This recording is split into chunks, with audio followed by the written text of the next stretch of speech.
Itu cacat formil, ya tegasnya memang itu adalah salah kamar. Seharusnya mereka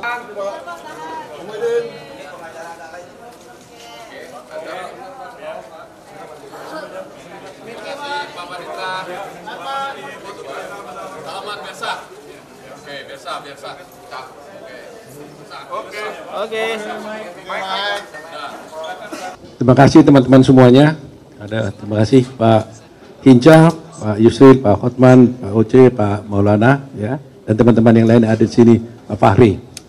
Saya hanya untuk memperkuat aja apa yang dikatakan oleh Pak Yusril tadi, bahwa Pak Yusril mengatakan dia optimis bahwa kita bisa menghancurkan semua serangan-serangan daripada pihak 1 dan 03 di dalam permohonannya, bukan serangan yang lain ya, dalam permohonannya.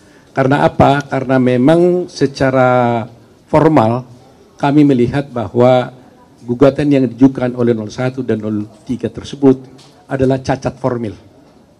Cacat formil, cacat prosedural, sehingga karena tidak memenuhi syarat formil maka kami melihat bahwa berpotensi besar bahwa permohonan itu tidak akan dapat diterima.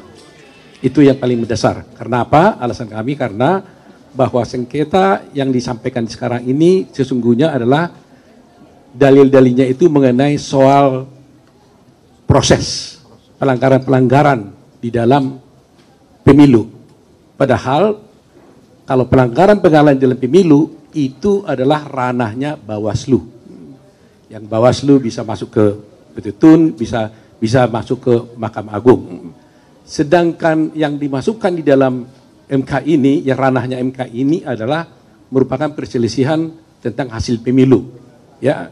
Dan itu tegas diatur di dalam pasal 476 Undang-Undang Pemilu dan telah diadopsi di dalam peraturan Mahkamah Konstitusi tahun 2023 yang tegas menyatakan bahwa untuk mengajukan permohonan saja itu di dalam PMK itu diatur apa yang harus dimohonkan.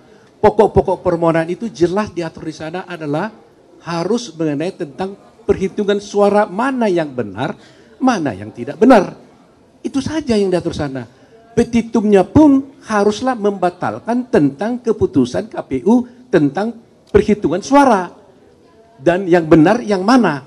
Itu yang sudah limitatif diatur di dalam PMK itu. Sedangkan sekarang yang diajukan oleh pemohon adalah pelanggaran-pelanggaran, bansos lah, kecurangan lah, dan sebagainya, yang itu sama sekali tidak diatur dan tidak masuk dalam proses yang harus ditangani oleh MK. Itu poinnya.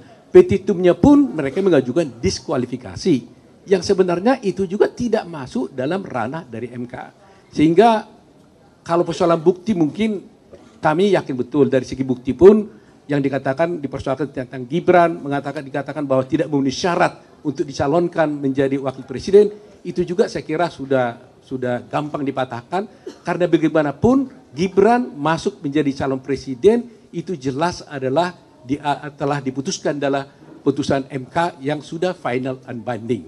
Nah, secara logika berpikir juga bayangkan saja kita bicara tadi dengan Pak Oce, sudah ada dan mereka ikut di dalam debat, sudah ikut dalam debat. Artinya legal standing dari Pak Prabowo kan sudah jelas diakui oleh nomor 1 dan nomor 3. Kalau tidak legal standingnya tidak jelas, bagaimana dia ikut dalam satu debat. Nah, itulah mungkin yang saya sampaikan. Hal-hal banyak lagi yang bisa disampaikan oleh teman-teman yang lain. Tapi itulah poin yang paling penting. Kami yakin permohonan itu tidak akan diterima karena cacat formil dan tidak berdasar. Terima kasih teman-teman. Iya, jadi tadi saya sudah katakan itu cacat formil, ya tegasnya memang itu adalah salah kamar.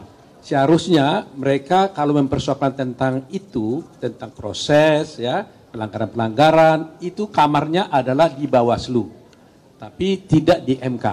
Jadi dengan demikian, dengan mereka mengajukan ke MK, tapi dasarnya adalah mengenai pelanggaran-pelanggaran, maka itu adalah salah kamar. Itu tegasnya. Terima kasih.